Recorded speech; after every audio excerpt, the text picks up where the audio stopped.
This is a Tesla Model S Plaid. It's an electric family saloon with all-wheel drive, over 1,000 brake horsepower and more than 1,000 pounds-feet of torque. Which means it's really good at doing this.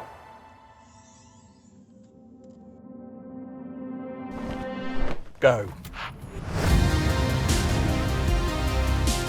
Okay, so that may have been a fluke.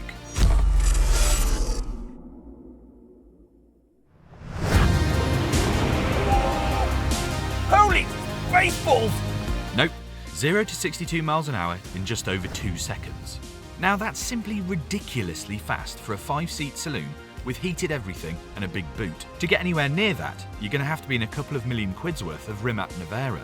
But electric cars are pretty good at acceleration, loads of instant torque, and this Plaid has 3 motors to play with, 2 for the rear and 1 for the front axle.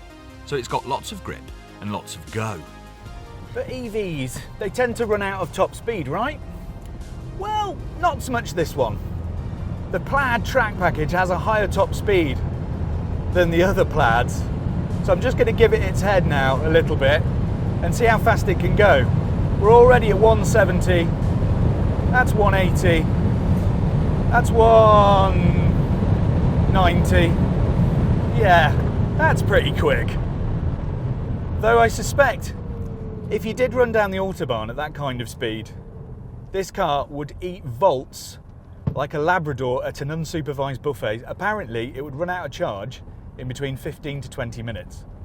But that's quite impressive. I mean, apparently this car will hit 200 miles an hour, but I can't quite make it do it on the straight that we've got here at Paul Ricard.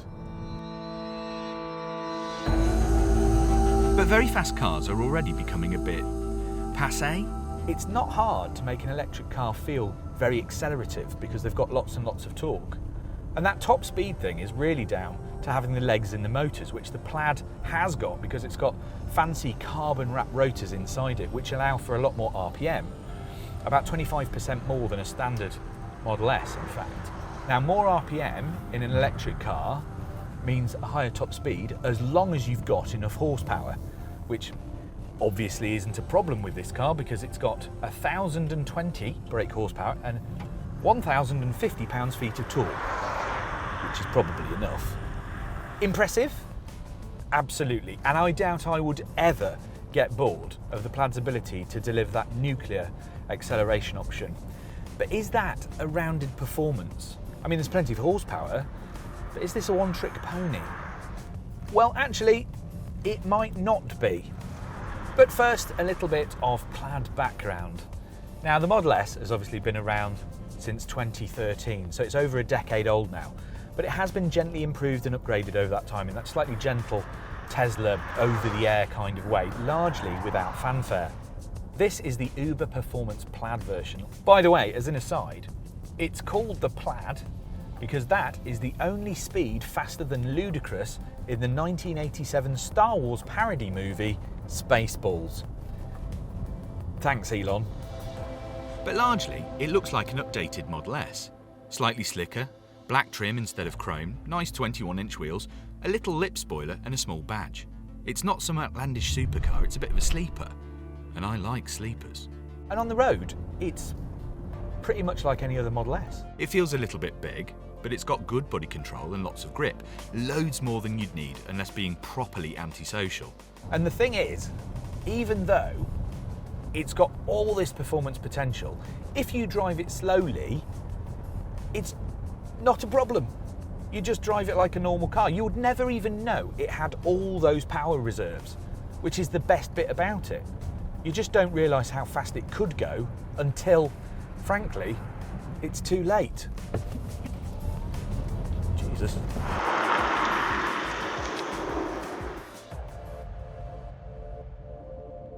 And as for the inside, well, it's all very Tesla Model S, except ever slightly better than anything I've driven this far. There's some interesting points on the inside of this car, which are, first of all, on the steering wheel, there are no stalks, and then your indicators are actually little sort of haptic touchpads on the side here, as is the gear selector. So you put your foot on the brake and then you swipe on the screen here to get forward or reverse.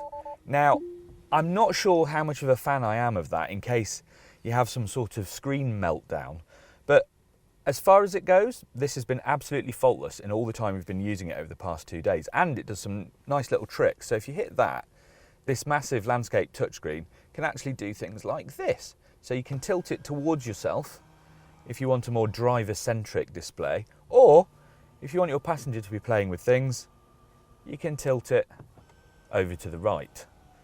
Now that seems like a gimmick, but actually it's more useful than you think.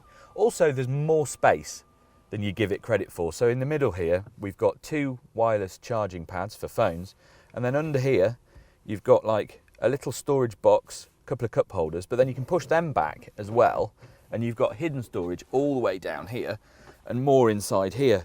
It's actually got plenty of places to hide things out of sight if you want to sort of disappear your wallet or your phone or something while the car is parked. There's also loads of space in the back. There's plenty of legroom, plenty of headroom, a really big boot. It's a very practical car, in fact more than the shape would suggest. And the good thing about it, I would say, is that the shapes and the textures, the fit and the finish and the quality of the materials are all much better than other Teslas I've tried, which makes sense because this is supposed to be a flagship car, but I was really pleased with how this car was put together. It's a step forward from stuff that I've driven before. And so to one of the things that this car hasn't got, which is the steering yoke. Now, I have driven a car with the yoke, and I have to say, for me, I don't think it works. I love the spaceshipiness of it. I love the fact that it gives you this uninterrupted view forward, and you can see the screen in its entirety when you're on the straight ahead. But what I found was, when I was in car parks or driving around the track quickly, you can miss parts of it. I'm sure you get used to it. But it works on something that never requires more than 180 degrees of lock. So you'd need to have a variable rack in the car, and the Model S doesn't have it. So you do find yourself sort of grabbing the wheel. Tesla owners will get better at it. I just think it's not a better solution. So we actually used this one with a traditional steering wheel on the track, which you can have. And I think it's better for a road car to have a proper steering wheel. But you can let me know what you think in the comments on that one. And it's got a brilliant stereo and hundreds of features, far too many to go into here, which all work, and it's a joy. One thing I would change though, just as an aside, is these seats. In a car with this kind of performance, there's not enough lateral support, so you find yourself hanging onto the wheel. If it was my kind of car, I'd have to change them. This latest Model S really ups the game for the whole car. It's quieter, it's nicer, it's better built. If you told me this was a completely new model, I'd have believed you. But that we largely knew. You know, the Model S has always been a really good road car. What we need to figure out today is whether the track package adds an extra dimension. So what does the track package give you? Well, for roughly £16,000, the hardware is limited to carbon ceramic brakes, the normal brakes on the Plaid being something many owners thought was a weak spot in such a big car with so much potential, a set of lightweight forged 20-inch wheels, and a special track-based option tyre. But in the EU, they're not actually road legal. So if you want to take your Tesla Model S to the track, you have to drive them there on the 21-inch standard tyres and then swap them onto these. It means you have to be quite committed.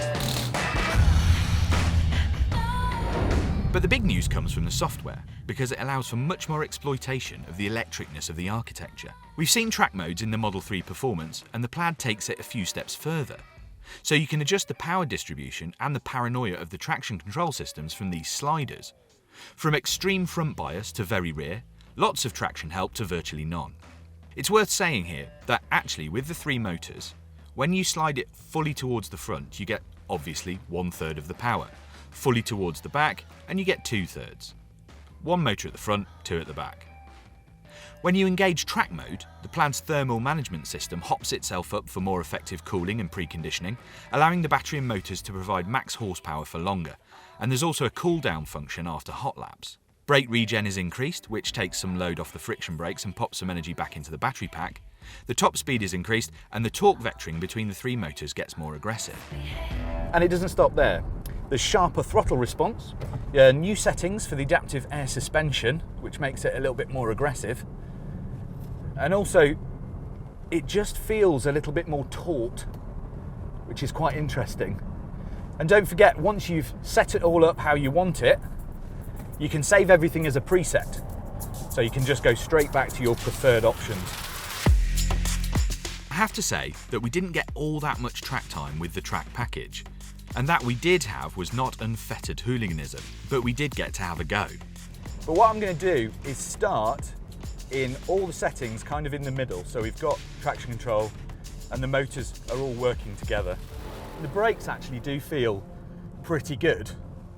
It definitely stops the car. We're just trying to find these apex and then feed in the power. You can feel the torque vectoring working things out. Whoa, it does come in, and actually at 50-50 you do get a little bit of aggressive oversteer. Now I banged my head a little bit there, but it's got plenty of power, and the way it puts on speed is just phenomenal. Now I'm just going to play with it a little bit, so I'm going to put it to front bias with no traction and see what happens. Oh, it just wants to understeer. Now because there's 3 motors, what happens there is a third of the power goes to the front wheels. So we've got about 330 horsepower going to front wheels, and if you feed in the power, it just wants to push on. So that's quite safe, basically in a straight line. Now if I go all the way the other way, now it's really weird to be able to change the settings that quickly.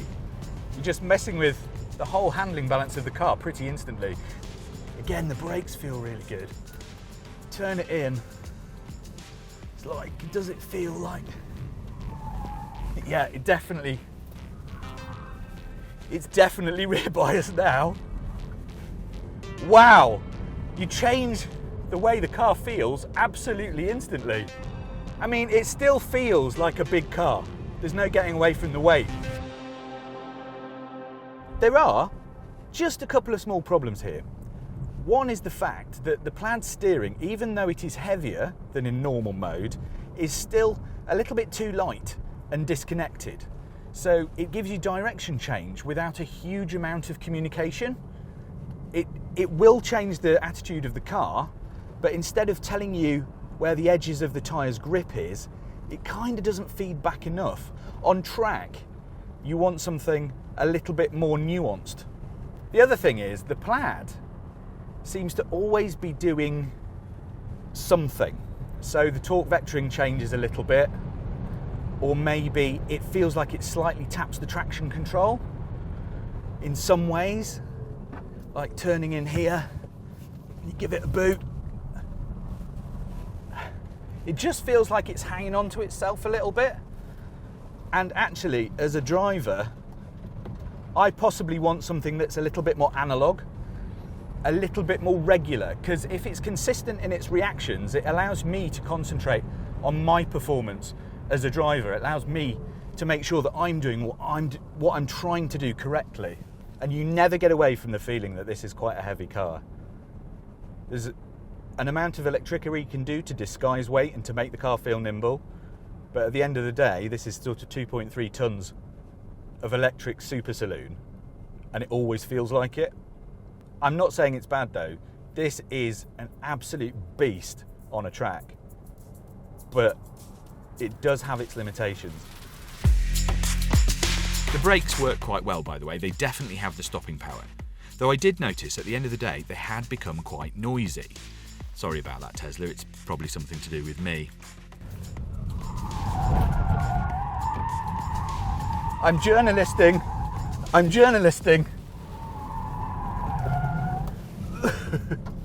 There are a couple of other things that are very interesting about this new Model S though. It's the fact that Tesla hasn't really shouted about some of the improvements. This feels like a completely different car to the one that I drove 4 years ago. It's actually shed 100 kilos overall over the last model, and that's thanks to a battery with better energy density, so there are actually less cells for the same amount of range. And tricks like using a strut brace as the volume and the reservoir for the air suspension. It's clever stuff, and Tesla just doesn't shout about it. I mean, this is where it's going to get complicated, because we're going to delve into the realms of a completely subjective opinion. And it's about what you want from a track car or a track outing, right? So for me, a track day, which is about fun, would be far better in something with an engine and a little bit more involvement that's a little bit more mechanical. And probably, yes, a manual gearbox just for the hell of it. Track stuff really is for me about fun. And I think there are better ways to have it than in a 2.3 tonne electric super saloon.